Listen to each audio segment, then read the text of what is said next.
अस्सलाम वालेकुम स्टूडेंट्स। आज हम एक्सरसाइज 1.2 को स्टार्ट कर रहे हैं जो कि क्लास 9th मैथ से है और इसका क्वेश्चन नंबर 1 लिखा हुआ है from the following matrices identify unit matrices, row matrices, column matrices and null matrices.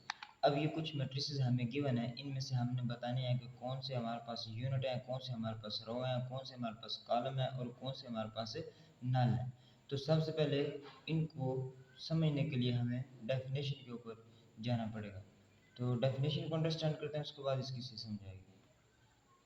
तो यहाँ पर हमारे पास टाइप्स ऑफ मैट्रिसेस जो कि आपकी बुक का पेज नंबर 4 है और इसके ऊपर टाइप्स ऑफ मैट्रिसेस हेडिंग है। यहाँ पर हमारे पास नंबर 1 में लिखा हुआ है रो मैट्रिक्स। रो मैट्रिक्स को डेफिनेशन के साथ हम स्टडी करेंगे। लिखा हुआ है a matrix is called a row matrix if it has only one row. एक ऐसा मैट्रिक्स जिसके अंदर सिर्फ और सिर्फ वन रो हो वो हमारे पास रो मैट्रिक्स कहलाएगा। सिंपल सी डेफिनेशन कि जिसकी वन रो होगी वो हमारे पास है रो मैट्रिक्स कहलाएगा। फॉर एग्जांपल उसने नीचे दी हुई है m is equal to 2 -1 and 7। तो मतलब ये इसकी जो हॉरिजॉन्टल लाइन है ये हमारे पास जो लिखी हुई है ये हमारे पास क्या कहलाती है, रो कहलाती है। ठीक है, तो इसकी एक रो है, इस वजह से इसको क्या बोलेंगे, रो मैट्रिक्स बोलेंगे। नेक्स्ट हमारे पास जो पॉइंट नंबर 2 है वो लिखा हुआ है column matrix. A matrix is called a column matrix if it has only one column। यहाँ पर हमने वन रो पढ़ा तो रो मैट्रिक्स हो गया, यहाँ पर वन कॉलम है तो कॉलम मैट्रिक्स हो जाएगा। तो यहाँ तक सिंपल सी दोनों सी डेफिनेशन है, जिसकी एग्जांपल हमारे पास नेक्स्ट पेज नंबर 5 के ऊपर गिवन है और लिखा हुआ है for example m is equal to 1 and 0। तो इसको अगर वर्टिकली देखो तो ये इसका एक ही कॉलम है, इस वजह से ये कौन सा होगा, कॉलम मैट्रिक्स कहलाएगा। नेक्स्ट हमारे पास है रेक्टेंगुलर मैट्रिक्स। रेक्टेंगुलर मैट्रिक्स की डेफिनेशन को याद रखने के लिए आप रेक्टेंगल की जो डायग्राम है वो जेन में रख लीजिए। जैसे हमारे पास ये एक डायग्राम आपके पास रेक्टेंगल की है, तो यहाँ पर देखें इसकी ये जो लेंथ है ये वाली लेंथ इस लेंथ के इक्वल नहीं है। मतलब ये जो हमारे पास हॉरिजॉन्टली है इसको हम किससे रिप्रेजेंट करते हैं, रो के साथ, और ये जो हमारे पास वर्टिकली इसको हम किससे रिप्रेजेंट करते हैं, कॉलम। तो मतलब यहाँ पर रो और कॉलम आपस में इक्वल नहीं है।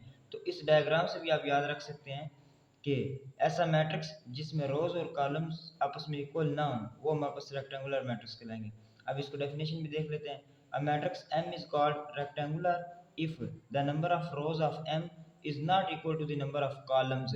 यानी कि जब रोज और कॉलम आपस में इक्वल नहीं होंगे तो वो हमारे पास रेक्टेंगुलर मैट्रिक्स कहलाएगा। और इसकी काफ़ी एग्जांपल भी दी हुई हैं, तो इनमें से फर्स्ट हम देख लेते हैं 1 2 1 1 एंड 2 3। यहाँ पर हमारे पास रोज कितनी है 1 2 3 और कॉलम कितने हैं 1 एंड 2। तो यहाँ पर रोज और कॉलम आपस में इक्वल नहीं है, लिहाजा इस किस्म के जितने भी मैट्रिक्स होंगे वो हमारे पास रेक्टेंगुलर मैट्रिक्स कहलाएंगे। नेक्स्ट है स्क्वायर मैट्रिक्स। तो a matrix is called a square matrix if its number of rows is equal to the number of columns. अगर इसको भी हल्का सा डायग्राम के साथ आप देखें तो हमारे पास ये जो है रो और ये हमारे पास कॉलम। तो यहाँ पर देखें रो और कॉलम आपस में इक्वल है, यानी कि वो डायग्राम जिसमें रोज और कॉलम आपस में इक्वल आ जाए वो हमारे पास एज एक स्क्वायर बन रहा है। तो एक ऐसा मैट्रिक्स जिसमें रोज और कॉलम आपस में इक्वल होंगे वो हमारे पास स्क्वायर मैट्रिक्स कहलाएगा। जैसे उसने लिखा हुआ है matrix is called a square matrix if its number of rows is equal to the number of columns. For example उसने एक एग्जांपल दी हुई है 2 -1 0 एंड 3 और नेक्स्ट भी है 1 2 3 -1 0 -2 0 1 एंड 3। तो यहाँ पर देखें 2 बाई 2 यानी कि 2 रोज एंड 2 कॉलम्स। तो ये भी हमारे पास रोज और कॉलम उसमें इक्वल है, लिहाजा स्क्वायर मैट्रिक्स है 1 2 एंड 3 3 रोज 1 2 एंड 3 3 कॉलम्स। तो number of rose and number of columns equal है, लिहाजा यहाँ पर भी ये कौन सा है, स्क्वायर मैट्रिक्स। नेक्स्ट पॉइंट हमारे पास जिसमें लिखा हुआ है नल और जीरो मैट्रिक्स। नल और जीरो, यहाँ पर इसके दो जो नाम है ये आप लोग याद रखेंगे, नल अलग और जीरो अलग। यानी कि अगर पेपर के पॉइंट ऑफ व्यू के लिहाज से देखें तो डिफाइन नल मैट्रिक्स भी पूछा जा सकता है, डिफाइन जीरो मैट्रिक्स भी पूछा जा सकता है। ये ना हो कि आपको क्लास में टीचर्स डिफाइन जीरो मैट्रिक्स पढ़ाए और आप पेपर में डिफाइन नल मैट्रिक्स आ जाए, आप कह दें कि ये आउट ऑफ सिलेबस आ गया, ऐसा नहीं होता। तो डिफाइन नल और जीरो मैट्रिक्स लिखता है a matrix M is called a null और zero matrix if each of its entries is zero. अगर मैट्रिक्स के अंदर तमाम के तमाम जो एंट्रीज हैं वो जीरो आ जाएं तो उस वक्त वो मैट्रिक्स हमारे पास क्या कहलाएगा, नल और जीरो मैट्रिक्स कहलाएगा। नेक्स्ट हमारे पास जो डेफिनेशन है वो है ट्रांसपोज ऑफ अ मैट्रिक्स। और ये इंपॉर्टेंट शॉर्ट क्वेश्चन में भी आता होता है कि कोई एक मैट्रिक्स हमारे पास गिवन होता है और उसका ट्रांसपोज सॉल्व करने के लिए दे दिया जाता है 2 मार्क्स के लिए। तो वो हमारे पास शॉर्ट क्वेश्चन के सूरत में आता है, ये इंपॉर्टेंट डेफिनेशन है तो इसको भी आप सही ध्यान से रिवाइज करेंगे। जैसे लिखा हुआ है a matrix obtained by changing the rose into columns और कॉलम्स इनटू रोज। यहाँ पर दो काम हो रहे हैं।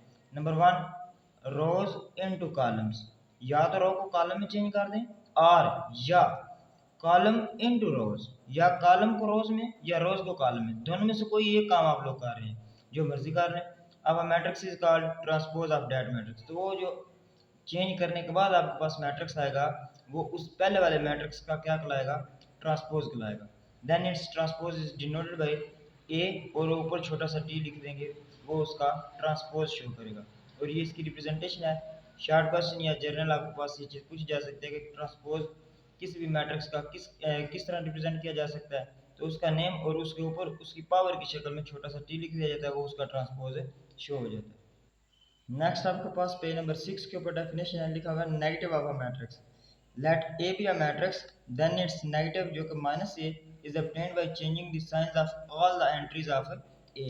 आपके पास कोई एक मैट्रिक्स गिवन है, उसका कोई भी नाम हो सकता है, जैसे उसने डेफिनेशन में ए दिया हुआ है, वो कहता है कि जब उसका नेगेटिव लेंगे तो उसको माइनस के साथ रिप्रेजेंट किया जाएगा, यानी कि माइनस को दोनों साइडों पे आप मल्टीप्लाई करवा देंगे, तो उसका जो नेम होगा उसको भी माइनस के साथ मेंशन करेंगे, और आगे जो उसके मैट्रिक्स के अंदर जितनी भी एंट्रीज होंगी उनके तमाम के तमाम साइन चेंज करने से जो हमारे पास मैट्रिक्स आएगा वो हमारे पास पहले वाले मैट्रिक्स का क्या कहलाएगा, नेगेटिव कहलाएगा। और ये भी इंपॉर्टेंट शॉर्ट क्वेश्चन है। तो अब हम एक्सरसाइज की तरफ मूव करते हैं। जी, exercise 1.2 question number 1, from the following matrices identify unit matrices, row matrices, column matrices and null matrices. तो ये हम डेफिनेशन के अंदर सीख चुके हैं, उसी के मुताबिक आगे इसको मेंशन करते हैं। जी, तो इसका फर्स्ट पार्ट है जिसमें लिखा हुआ है ए इज इक्वल टू 0 0 0 एंड 0। अब ये चीज़ हम डेफिनेशन में सीख चुके हैं कि ऐसा मैट्रिक्स जिसकी तमाम की तमाम एंट्रीज जीरो हों वो हमारे पास क्या कहलाता है, नल मैट्रिक्स। क्या कहलाता है, नल मैट्रिक्स। तो आप इसको यहाँ पर सिर्फ और सिर्फ ये लिख देंगे कि ये कौन सा मैट्रिक्स है, नल मैट्रिक्स है, ये इसका आंसर हो जाएगा। उसके बाद बी में लिखा हुआ है 2 3 एंड 4। अगर हम देखें तो इसमें सिर्फ और सिर्फ वन क्या है, रो, तो ये कौन सा मैट्रिक्स हो जाएगा, रो मैट्रिक्स। तो उसके मुताबिक आप लिख सकते हैं रो मैट्रिक्स। नंबर 3 पे लिखा हुआ है सी इज इक्वल टू 4 0 एंड 6। तो अगर इसमें देखें तो हमारे पास ये इसका सिर्फ और सिर्फ वन कॉलम, ठीक है, इसमें वन कॉलम, तो बाय डेफिनेशन ये कौन सा हो जाएगा, कॉलम मैट्रिक्स। कौन सा हो जाएगा, कॉलम मैट्रिक्स। उसके बाद जो पॉइंट नंबर डी है जिसमें लिखा हुआ है 1 0 0 एंड 1, तो इसमें हमारे पास देखें तो ये एक डेफिनेशन आपकी रह जाती है जिसमें लिखा हुआ है 1 1। इस क्वेश्चन को सीखने के लिए हमारे पास ये पेज नंबर 7 के ऊपर एक डेफिनेशन है आइडेंटिटी मैट्रिक्स, इसका नेम लिखा हुआ है, जो कि इसकी टाइप्स के अंदर जो पॉइंट नंबर 12 है वो आपके पास गिवन है, जिसमें लिखा हुआ है diagonal matrix is called a identity या यूनिट मैट्रिक्स। यहाँ पर इसके भी टू नेम्स हैं, आप दोनों से याद रखेंगे, यूनिट के साथ भी और आइडेंटिटी के साथ भी। If all diagonal entries are 1, जब उसकी तमाम की तमाम डायगोनल एंट्रीज किसके इक्वल आ जाएं, 1 के इक्वल आ जाएं। अब यहाँ पर एक नया पॉइंट है जो कि डायगोनल एंट्रीज। डायगोनल एंट्रीज कौन सी होती हैं, तो यहाँ पर ये हमारे पास एक मैट्रिक्स है, ये मैट्रिक्स जहाँ से आपने स्टार्ट किया यानी कि यहाँ से स्टार्ट किया, तो यहाँ से ये जो इंक्लाइन में यानी कि एक तिरछी लाइन अगर आप ड्रा करें तो ये वाली जो एंट्रीज हैं ये सारी की सारी क्या कहलाएंगी, डायगोनल एंट्रीज कहलाएंगी, ठीक है। तो वो कहता है कि जब डायगोनल एंट्रीज सारी की सारी 1 होंगे उस वक्त हम उसको क्या कहेंगे, आइडेंटिटी मैट्रिक्स या यूनिट मैट्रिक्स, और उसको रिप्रेजेंट किससे करते हैं, आई के साथ। इस डेफिनेशन को समझने के बाद यहाँ पर D is equal to 1 0 0 and 1, तो यहाँ पर देखें इसकी डायगोनल एंट्रीज में सारे के सारे क्या हैं, 1 है। तो एक ऐसा मैट्रिक्स जिसकी डायगोनल एंट्रीज के अंदर सारे के सारे 1 हो, वहाँ पर आप उसको क्या मेंशन करेंगे, यूनिट मैट्रिक्स। क्या लिख सकते हैं, यूनिट मैट्रिक्स। उसके बाद जो पॉइंट नंबर ई है इसमें भी लिखा हुआ है 0, तो इसके अंदर तमाम के तमाम जो एलिमेंट्स हैं या जो इसकी हमारे पास एलिमेंट्स हैं सारे के सारे क्या हैं, सारी की सारी जो एंट्रीज हैं वो आपके पास जीरो हैं।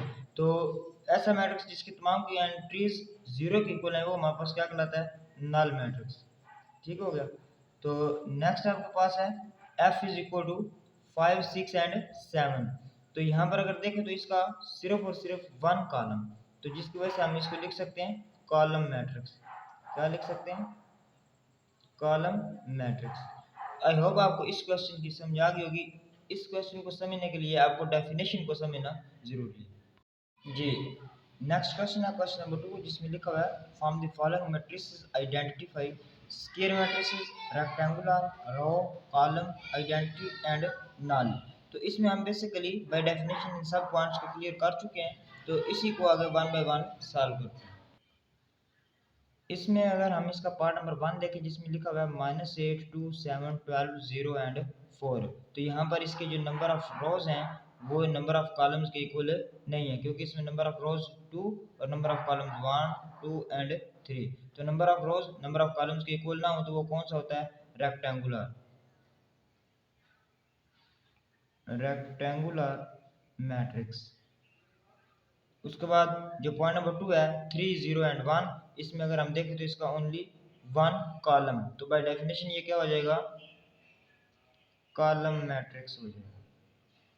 पॉइंट नंबर 3 लिखा हुआ है 6, -4, 3 एंड -2, तो बाय डेफिनेशन 2 रोज 2 कॉलम, तो जब रोज और कॉलम आपस में इक्वल आ जाए तो ये क्या होता है? Square matrix. पॉइंट नंबर 4 की तरफ चलते हैं जी। तो पॉइंट नंबर 4 हमारे पास 1, 0, 0 एंड 1, तो ये डायगोनल एंट्रीज सारी की सारी 1 है, जिसमें डायगोनल एंट्रीज 1 हो वो हमारे पास कौन सा होता है? Unit matrix. तो बाय डेफिनेशन ये चीज़ आप लिख सकते हैं। उसके बाद 1, 2, 3, 4, 5, 6, नंबर ऑफ रोज कितने हमारे पास? 1, 2 एंड 3, तो नंबर ऑफ कॉलम्स कितने हैं? 1 एंड 1, 2, तो यहाँ पर रोज और कॉलम आपस में इक्वल नहीं है, तो बाय डेफिनेशन ये कौन सा मैट्रिक्स हो जाएगा? Rectangular matrix. कौन सा हो जाएगा? Rectangular matrix. उसके बाद पॉइंट नंबर 6, 3, 10 एंड -1, इसमें ओनली 1 रो, बाय डेफिनेशन ये क्या चीज़ है? Row matrix. उसके बाद पॉइंट नंबर जो 7 है ओनली 1 कॉलम, तो बाय डेफिनेशन ये चीज़ क्या हो जाएगी? Column matrix.